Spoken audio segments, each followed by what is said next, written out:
Hello, everybody, and welcome to the Backline with Roberto and Adam. My name is Adam Colley, alumnus of the Second City Main Stage. And my name is Roberto, author of the cool improv book, Improvising Now, A Practical Guide to Modern Improv. Rob Norman, how are you? What's the latest? Oh, you know what? I'm just living a life, just trying to stay off the internet. I think that's a great life for everyone. Take your computer, flush it down the garbage, call it a day. So, things are going okay. Pretty good. Pretty good. And I don't even have any internet beef with anyone. I just don't like it.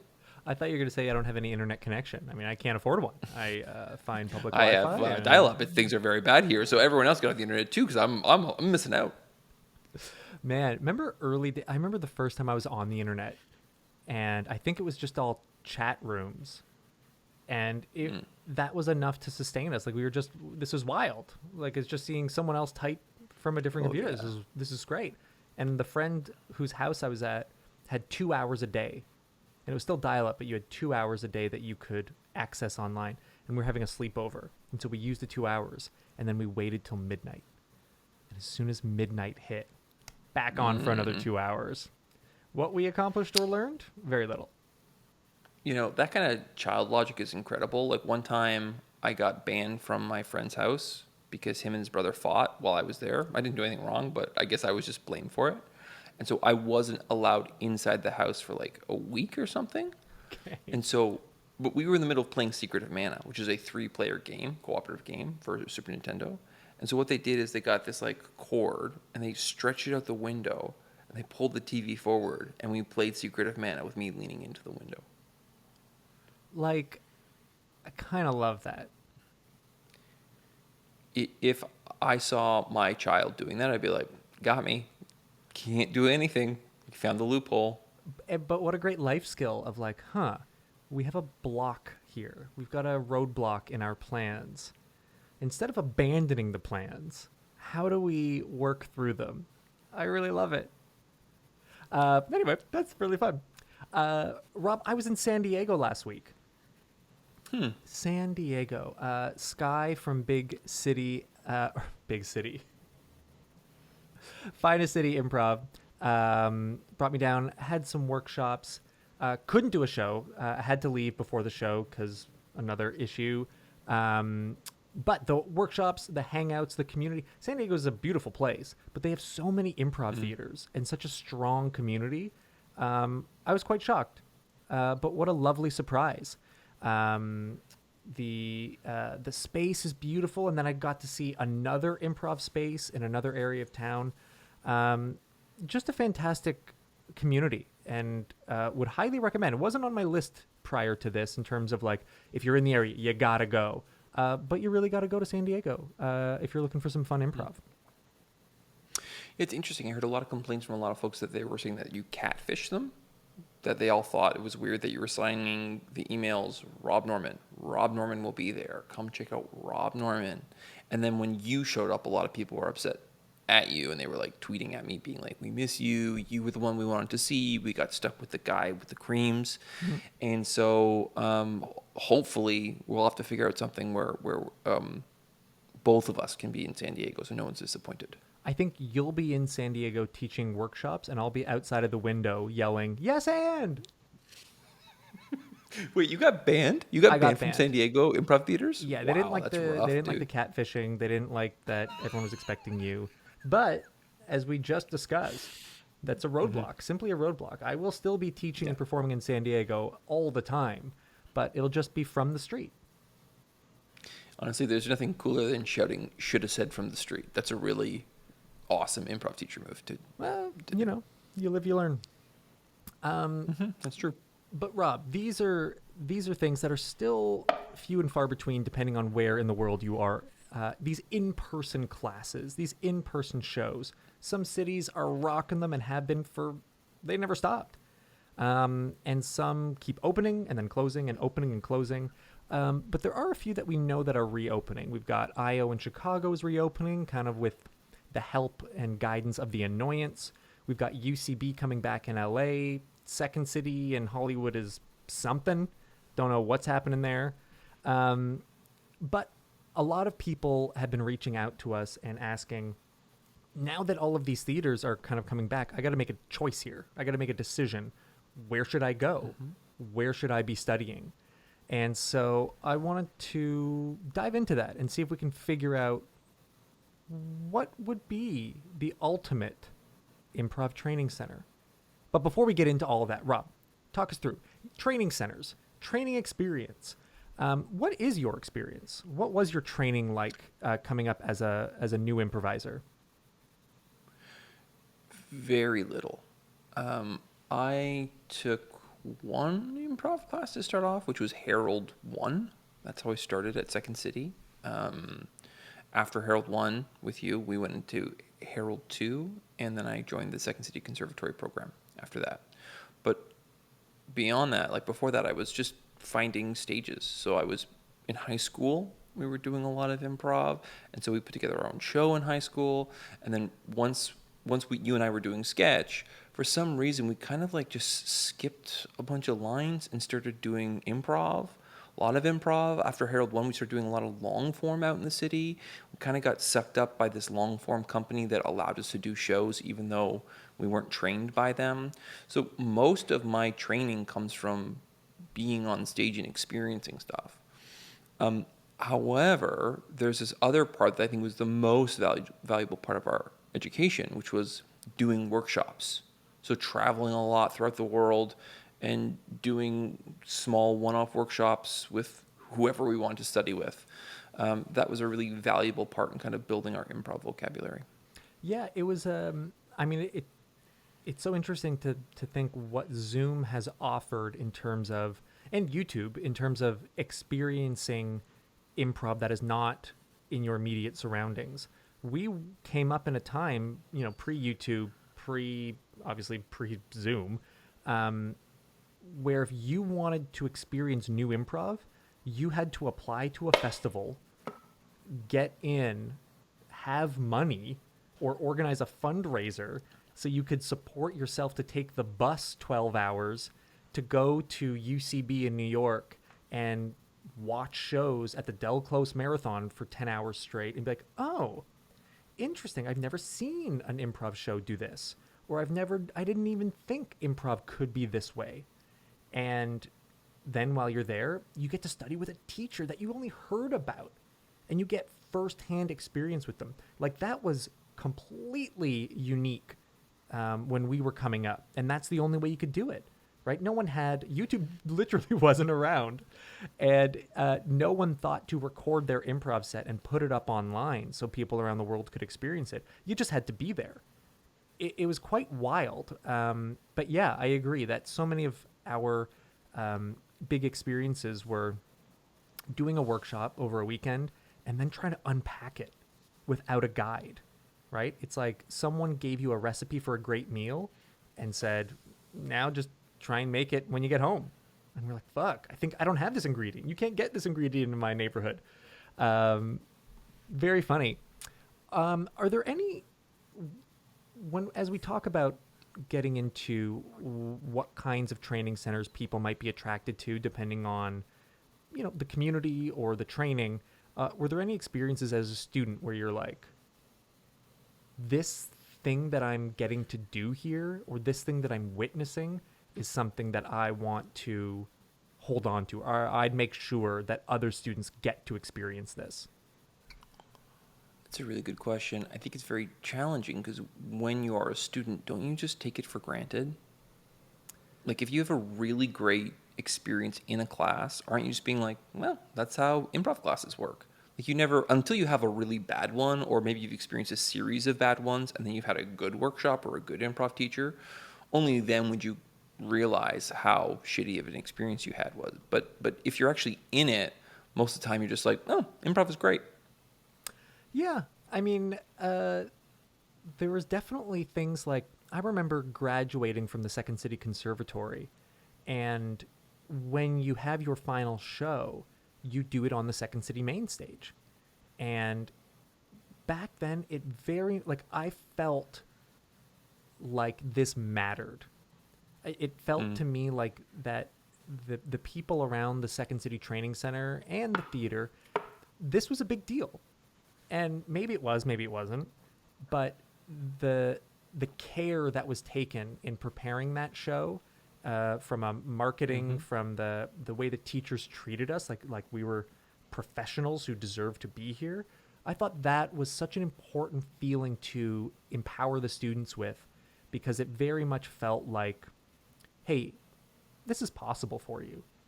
And just to maybe give you a little encouragement, here's a taste of what it would actually feel like if you got to achieve some of these goals. And I thought that was something that, especially as training centers get bigger and bigger, sometimes that can get lost, because there's just so many students, so many shows.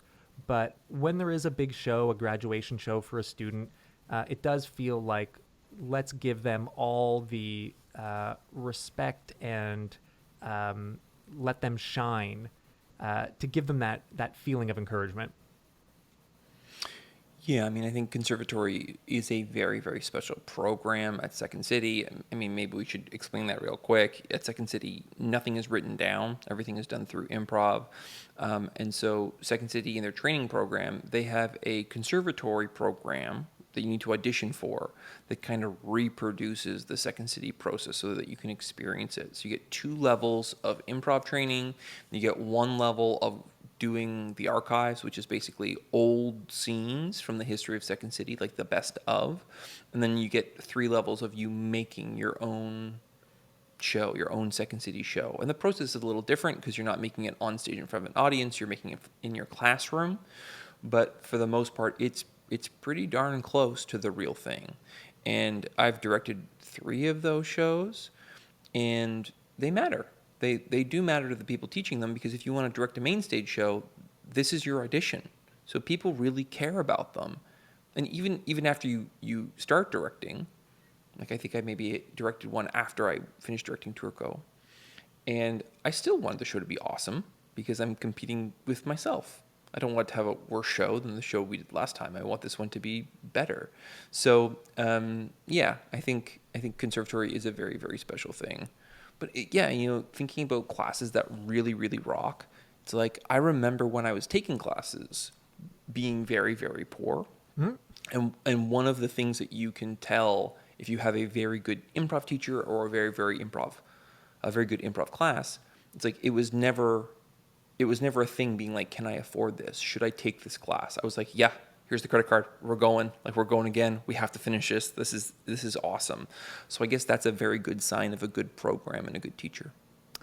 Any nightmare experiences? Oh boy. It's difficult to remember all of them. In process of this episode, I had to kind of go back and be like, what happened? But I remember there was a very well-known out-of-town teacher coming in, and I had already started teaching improv myself. So this was like the last workshop I took, and I was really excited to learn what they were teaching. And I remember the things that they were offering were that very vague improv stuff. Like, you do this. Oh, you did exactly what I said. That's why it was good. Oh, you did that. Oh, that scene didn't work because obviously you didn't listen to me. And I remember trying on these skills and not believing them at all. I was like, these don't work. I don't understand them. I don't understand what we're doing here. And just crushing it. He kept being like, oh, perfect job. You obviously understand this. Like, you're very good at this. And then watching other folks, either my peers or maybe people I had like taught a workshop to, go up, and they would just get ripped apart. And I remember being like, oh, as a teacher, I would never let this happen. Like, something went wrong here. This does not feel good. And so I left at the break. That was probably my worst experience in an improv workshop, being like, I don't know. I don't think I'm learning anything, and I don't feel like this energy is very good. Yeah, it's such a bummer. And there's so many ways that those kinds of classes can be bummers. And I think I think I'm on the same page of which teacher this was, and if not, we'll talk about it later. Shh, shh, shh. But I think he was in San Diego this weekend. Adam It was Colley. you? It was me. No, but definitely the watching teachers handle one-off workshops, I think, can be very difficult, because I think some of them try, and I think I've been guilty of this too, is trying to cram so much into a small amount of time, and then being frustrated that this messaging that usually takes 7 weeks isn't being computed in the 45 minutes that we have together. And therefore, I'm going to get stressed out, and I'm going to stress you all out. And having an improviser leave less confident than when they entered, that's been a bit of a nightmare situation. And sometimes you're like, wait, is this me? And as a student, I was at least being like, it was me. I didn't understand that. And then as I've grown up, you're like, wait, that was bad teaching. I didn't like that at all. Yeah, for sure. And as a teacher, you never see other people teach. Unless you're in the workshop, you never see it. And I remember, like, I've had this happen a couple times where, like, people at the end of class have said to me, "Oh, Rob, you're so nice. You were so kind to everyone in the workshop." And I was like, "I'm not nice. Wait, what's happening in your other workshops? What are Right. they saying to you?" Yeah. Yeah, that's a topic for another day, but nightmare improv experiences are, I guess, any teaching experience. When someone has that power dynamic in the room of, like, what I say goes, and since I'm the teacher, there's nothing you can say to me because I control this whole situation. You could complain, and I just say, well, you just don't get it. But also, like, even if you did say something, you're having a conversation where there's not enough real estate that you're going to have a real debate about this idea. All that's going to happen is you're going to say, "I don't understand."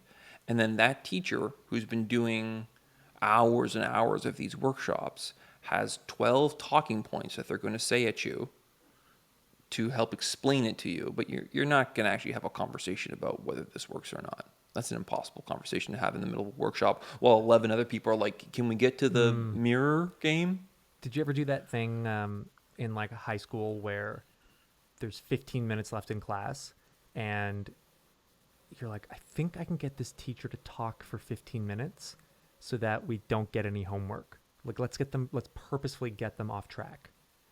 And you'd be like, hey, miss, could you tell us about that time you said you went to Europe that time to, like, study English? What happened there? What was that like? And everyone's like, yeah. And then they'll talk, and then the bell rings, like, oop, didn't assign homework. But in an improv class, it's the absolute worst. Because improvisers have so many stories, but when teachers go off on, like, let me just tell you about some stories about when I was on stage. Yeah. That's a nightmare. Anyway, we're getting off topic. Just now you and I are complaining. But Rob, this is what I wanted to bring up. People are going back into in-person training. There's a million options, all incredibly expensive. So, Rob, we're living in a fantasy world. You're handed a big old bunch of money. You're handed a big old building. And the goal is we need you, Rob, to design an improv training center. You got to do the curriculum. You got to decide, what are we focusing on? What are we going to be known for? So that's what's happening in this fake world. So, Robbie, you have this ability. Where do you start? First question, am I trying to make money? What's my goal? Like, can I go bankrupt, or am I, like, a billionaire and it doesn't matter? I think this is the struggle, is that, no, I don't think you had the free will to say this can be a failure. You have to do the actual Rob Norman thing of struggle with, how do I balance making money with my artistic goals? So this is about resource management. Gotcha. Let's do it. Number one, the first thing I want to do is I want to round up my posse. So I want to figure out who my teachers are. That's going to be a huge thing for me. I want to make sure that I'm finding teachers who are experienced. I want to find teachers who are great on stage. I think that's so important to have teachers who can talk the talk, but also walk the walk. And then I want to find people who are likable and personable.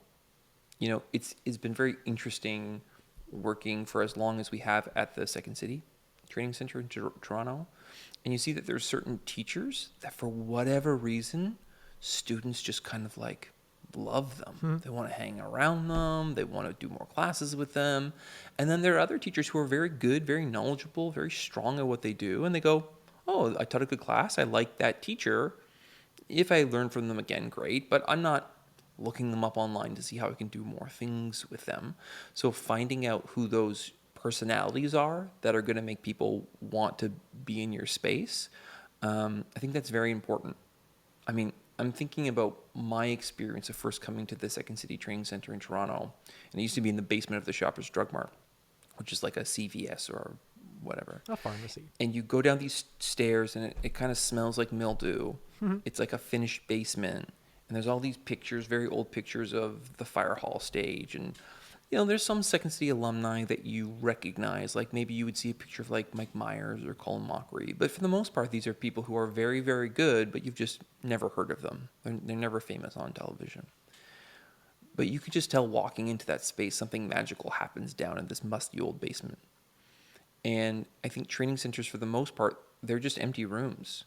So it is a feat to make it feel like that space is pulsing with an energy. It's full of something. It's full of something that you want to be there for or be a part of. After that, after I found the cool people who I want to be my teachers, then I would be looking into who are my students going to be.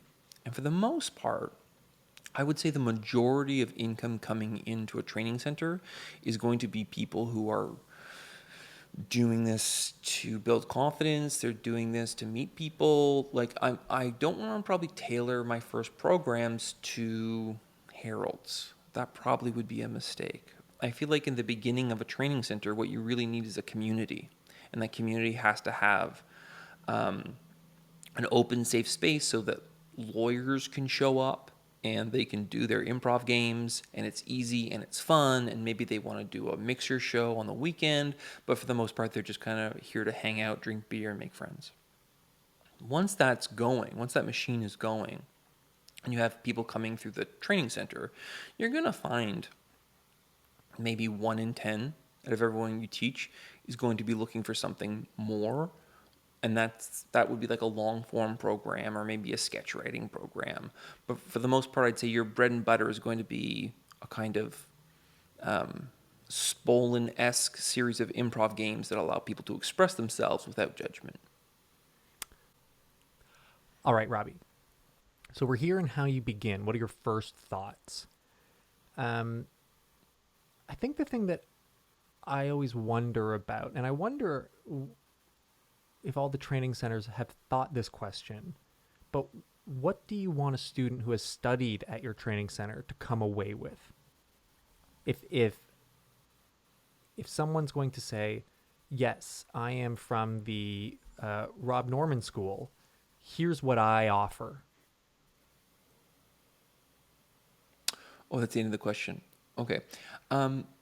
Just the way it was phrased, I was like, is he breathing? Is there more to it? But that was the end of it. That was like a punctuation piece.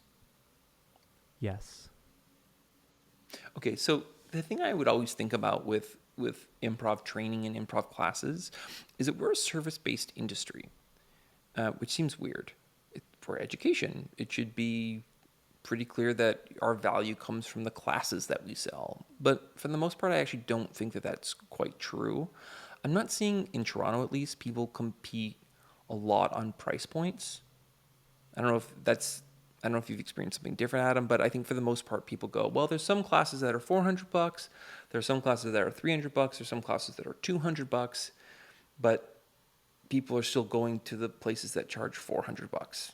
It's not competitive based on price point. And I think that has a lot to do with the kind of service that you get when you go there. So, when you're walking into a place like, for example, the Second City Training Center, you're also getting more than just an improv class. You're getting history. You're getting a kind of energy that's hard to describe. You're going to meet other people who are like you. You're getting a kind of professionalism. You're not rehearsing in a back room of a bar where the floors are sticky. People will be happy to put up with that like later on when they kind of know how improv works and you're going, oh, I want to study with this guy. I really want to learn this format. The cost I have to pay for that is I have to improvise in a room that has sticky floors. So really it is about the value add that you're getting within your improv class. And I also think like for our improv classes, the improv classes kind of tell a story. This happened to me recently where I was teaching a little class where, I don't know if you've heard of it, it's called Improv Level 2. Have you heard of this Whoa. class? You were given an improv level 2 class? It surprised me as well. And one of my students was really interested to know, cool, well, what happens in Improv Level 3? What happens after this? Where do we go after this? And for that student, what he was really looking for is a story that he could kind of navigate through. He wants to know this is leading up to something. So if I'm building a training center or I'm building classes, I want to make sure that they kind of work together. Like the ADE program, how it used to work at Second City, that led beautifully. It funneled directly into the Conservatory program. And so that told a specific kind of story. Oh, you're in ADE, you're learning how to do improv. Now you're ready for the big leagues. Welcome to Conservatory. I've seen other theaters try other approaches that didn't use this kind of linear model where they would say, here are 12 electives you can take. You have to take 3 of them. So character, story, whatever. And after you collect those 3 classes, then you can move on to other things, other shows, or higher advanced level classes. But because these are kind of a smattering of classes, they don't kind of work together in that same way for you. It doesn't quite say, oh, well, you've learned who, what, where, and now you're ready to take on characters. Welcome to level 2, or whatever it is for your program. So I think that story is really, really important for us.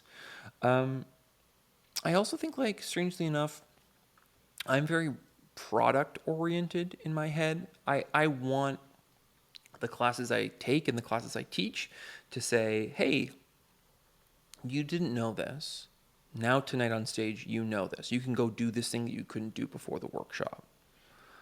But thinking back to my own experience as well, I don't want to discount the power of the process. You and I, did you ever study with Moira Dunphy? Yeah, she was my Con 1 teacher. Oh, she was my Con 1 teacher as well, too. Moira was a really interesting improv teacher. And strangely enough, late in my career, I think about her teachings a lot. She was not one of these fast-moving improv teachers being like, I got a new form to teach you, or I have this weird new technique that we're working on. Like, she was a master of taking these Spolin games and kind of offering a chance for people to play and then kind of reflect upon it. But what her superpower was, she was really, really great at nurturing and keeping people safe. And I remember, like, making a simple move that maybe the rest of the class didn't see, and Moira pulling that out and going, hey, everyone, look what Rob did, and feeling so special and so seen in that space. And that requires a kind of egolessness in the teacher. And you and I these days, we're talking about very advanced things in our classes, very confusing. There's a lot of terminology, and I keep kind of coming back to Moira being like, oh, how do I add more Moira to this? Mm-hmm. How do I add more of that process as opposed to just giving you the facts, just giving you the important things to do, the actionable items? So process would be another thing that I'd like to investigate, especially in those early levels. It's so funny. A few things come to mind as you talk about this.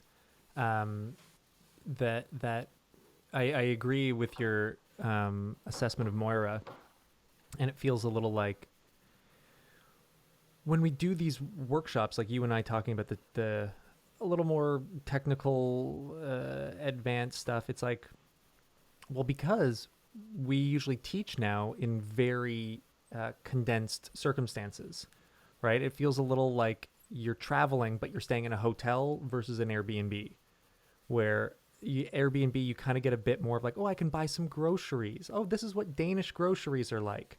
Oh, I'm cooking in a Danish kitchen. This is how they organize their kitchen.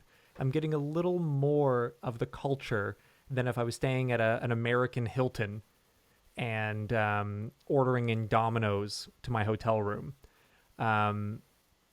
So definitely having that process, and like in Conservatory, as you mentioned, you would have a director for your final show. They'd be with you for 6 months, the same person. So having those kinds of teachers that can balance the kind of work that Moira did, I think, is super helpful. The other issue that you brought up, what did you talk about before before Moira? A bunch of bullshit. Bunch Talking about stories in classes, how classes tell a story. Classes telling a story. Oh man. Oh, just the idea of having, when you think about a training center, it's just very interesting, the electives versus that climbing up that kind of clear trajectory of your improv training.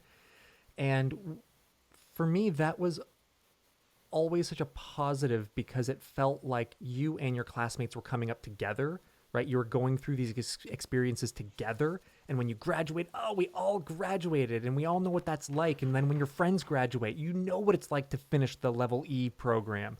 You know what it's like to graduate Conservatory. And so many training centers, when they have that clear trajectory, I feel like the end product of those theaters ends up being great. Like a Groundlings, a UCB, when you're at those nights, you're like, wow, these people feel like a team. They feel congealed with their experiences. And what was so strange about Second City is that you could be on the main stage of Second City and have never taken a Second City improv class. And I've been on stage with people who moved from other cities, and they're like, I have no idea what you're talking about when you say to do these 4 moves. And so it's very interesting, just the pros and cons of that, where someone could come and join a cast and bring their own unique style, which can add a kind of that wild card, that spice. But also it can cause a little confusion. So it's just interesting, the style in which you develop how your training goes can really impact the way those players perform and the way your company represents itself on a stage. So we're talking about things that you really enjoy. Are there any things that you're like, ooh, from my experience or from talking to other students, I really want to steer clear of things, or this was an old improv training tradition. Let's maybe sidestep that one. Things to avoid. Yeah, I'm sure there are probably things for you to avoid. Like, programs can have a kind of sprawl to them. Like when we're talking about like 6, 8 levels, I'm going, yikes. I kind of feel like you should be able to teach whatever you're teaching in 3 or 4 levels. Because also that's 8 months. You're spending 8 months practicing improv. You should be able to move the ball down the court. We definitely don't want to feel like the things that we're teaching, we're just treading water, which is in those long programs, those 8 class programs, you're like, okay, we're doing character. And they all go, we've already done character twice. And you're like, well, we're doing Laban. And they're going, we've already done Laban. You're like, yeah, but it says to do it now, so we're doing it. Yeah, so making sure that we have clear ideas of what these classes are and how do we move people through in a fairly efficient way, I think is important. Things that I would want to keep, and you've already mentioned this, but which would be Conservatory. Conservatory, I think, is such a special thing that the Second City created, that you have this specialized program that you audition for, you get in. It's kind of like you making it into the big leagues, it feels like, in Conservatory. You are now ready to try on this process, this magical process that you've seen all the shows, you've seen the end product, but now you get to experience it firsthand. So conservatory is something that I definitely would keep. I would take a look at the addition process for classes. That might be another thing that I might investigate a little bit more closely. Um, Rejection is a part of our business. Like, you're gonna be rejected most times when you audition for something. People don't want you for every single project that ever existed. Um, but also like how do we make that rejection a part of the education and not necessarily a judgment on you or your skills or who you are as a person? Hmm. So I know I'm throwing something wild at you, Rob, but like the overall, what does it look like? A student is about to sign up for Rob's improv school. What are the options? What are you hoping you can offer that might be either more specialized, or what is the focus that you're thinking you want people to have at your training center? Because it feels like, at least in LA, it's like, oh, your characters, oh yeah, you're groundlings, yeah, you're a herald person, Mm. oh yeah, yeah, you're UCB, okay, you know what I mean? Like, what do you think is the most valuable, or the thing that you would at least like to dive into? Well, I mean, I feel like this is what's so exciting about improv theaters and creating curriculum is each theater is going to have a different brand, and discovering what that brand is based a lot on where you are, what kind of improvisers you have, what kind of teachers you have, um, what other things already exist. Those would be the things that I would be looking at. But if we're saying like carte blanche, I mean, I would probably make my project to be, how do we create long form shows that pay? How do we create unprompted, like single suggestion, we play for an hour, and how do we make that a $40 ticket price? Mm-hmm. What things do we have to do to achieve that? And yeah, it's been really interesting because I've had the benefit of building a couple programs in Toronto, and part of that conversation is like figuring out what you want the end product to be, and also kind of how do you want to change the community, right? Like, by creating these types of improvisers, you can do X. I remember like way back in the day, a little theater company called the Impatient Theater Company Mm-hmm. that you and I were a part of. There was a big focus on like organic improv, which is just kind of these like transitions, these physical and sound transitions into scenes. And it was a lot about impulse, and it was a lot about feeling your way through these forms. And you're supposed to feel your way into theme. And I remember being quite frustrated, being like, what I want to do is I want to do comedy math. I want us to all know what we're doing, and I want us just to be able to drop bombs, and I want to move second beats along. And I remember thinking, oh, well, like, I'm never going to get to play the Herald I want to play in this city. Like, there's no way, there's no one who's interested in it. Maybe you and Jay, but like, other than that, there's not a lot of people who want to do this kind of work. And so you start teaching it. You start teaching the kind of show you want to be in. And, cut to 10, 15 years later, we have this great company in Toronto called The Assembly that just does game-based long form. And there's hundreds of people who could all keep up with you in a second beat, or maybe, or even better than you at first beats or second beats. And you're like, oh, well, that's an exciting thing to be a part of. Where I'm like, cool, I can finally do the Herald that I want to do. But I keep auditioning and no one will put me on a team, which is a bit of a bummer. Yeah. I mean, that's why we want to revisit the audition process, to make sure that people Yeah. like you audition once, get told no, and then never come back. Um, Rob, from your perspective, as you said, you've designed a few curriculums. You have ideas about potential future curriculums. If someone is listening to this and in the process of designing one or looking at editing their own, what are some things they might want to keep in mind? I think like you kind of have to go back to being a student and go back to, okay, well, like, at this point in my journey, these are the things that I knew. These are the things I didn't know. These are the things that I was struggling with. It's the first class of my first improv, part of my improv program. Okay, so what am I feeling? Well, I'm feeling scared. I'm nervous. I don't feel valued. I'm not sure I should be here. Cool, well, I'm probably going to spend 2 or 3 weeks just dealing with those issues, which are very, very severe. They're very serious issues. I want to make sure that everyone feels no judgment, that they feel included, that they feel welcome.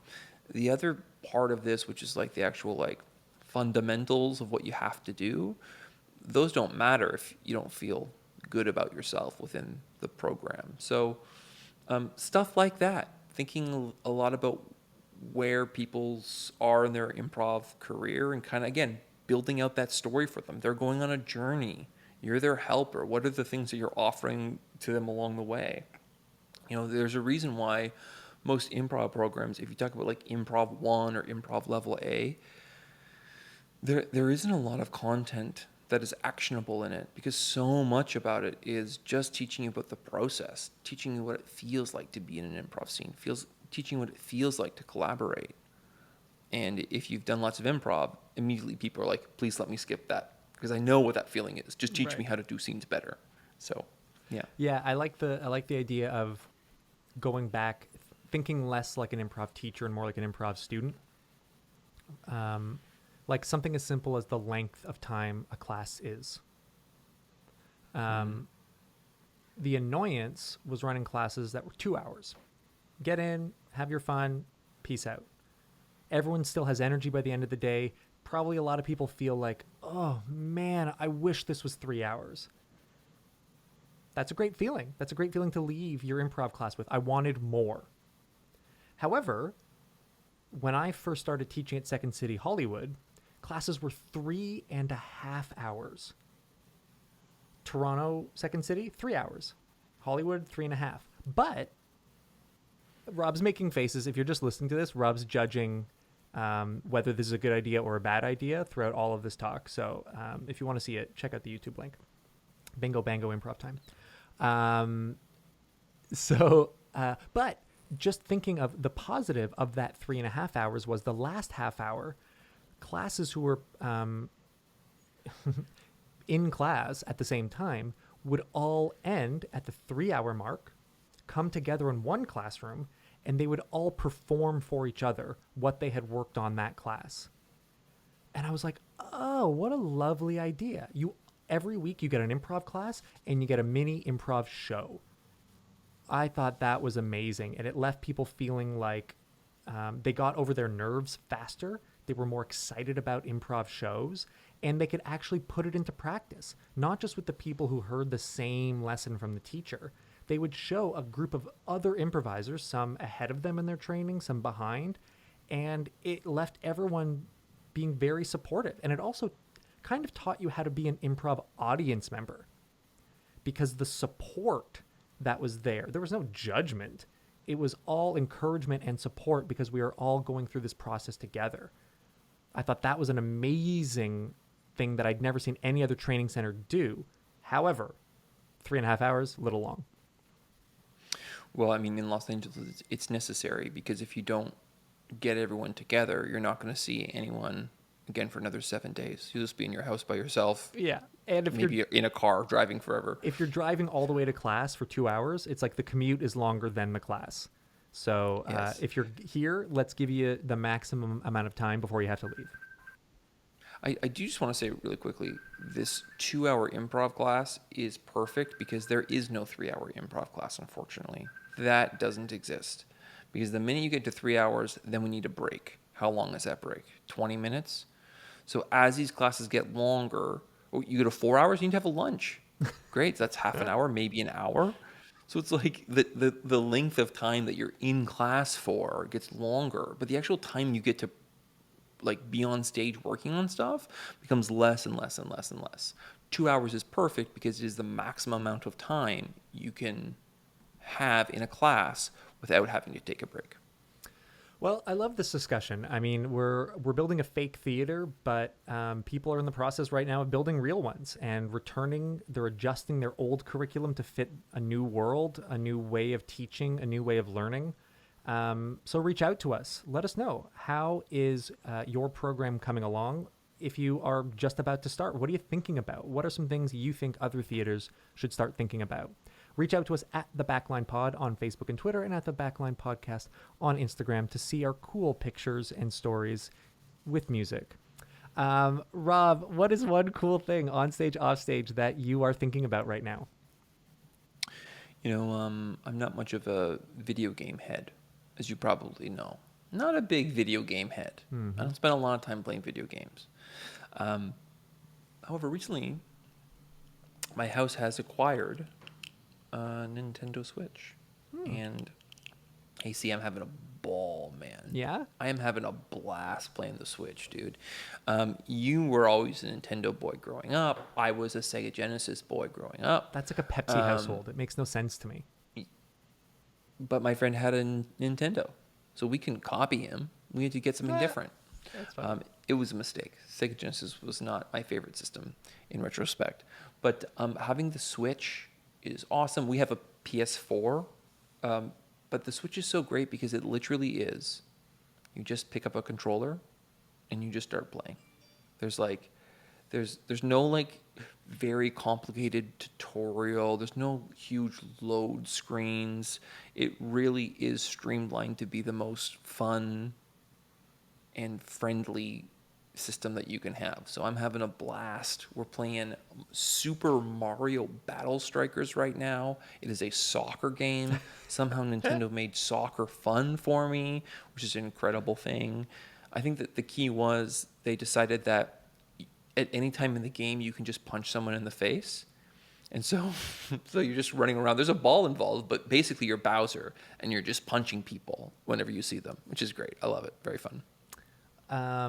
I love that. It really feels like Nintendo is like the multicam sitcom of TV shows, where you got a bowl of soup, you got 20 minutes, pop on a Friends, pop on a Seinfeld. But I was gifted an Xbox One or something, and I tried. I gave you a PS3. Yeah, but that was years ago. I was the one who gave it to you. No. Danny's sister gave me an Xbox One or something. Okay. Anyway, I was like, oh, this is great. I bought a hockey game, and my God, I hadn't bought a system since 1996. I didn't know that you had to sign up, put in your credit card, do all this. I was like, I just want to play hockey. It's like It's like, hey, you got some soup? Let's put on season 4, episode 3 of Succession. And you're like, I don't know any of these I don't know how this works. This is not fun for me. I'm so glad. I think games should come back like that. Just play. Anyway, my cool thing, I think I'm pronouncing the last name right, Damiani, but Chad Diamani is a performer in LA. Been to Toronto a few times doing some clown performance, live directed shows, and we had crossed paths but never performed on the same show, and just recently got to. And I got to say, just a fantastic show. This was Chad and another woman did silent improv with a stand-up cello, and it was like a half hour, and it was awesome. And it was a beautiful show. The part of the show that I was in was another very fun, interesting live directed format where this very funny woman named Sasha plays kind of a Russian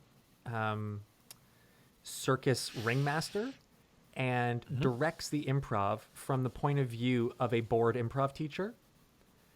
And so it's very much like, okay, here goes, oh, Rob, nice initiation. Oh, teaching scene, this will go well.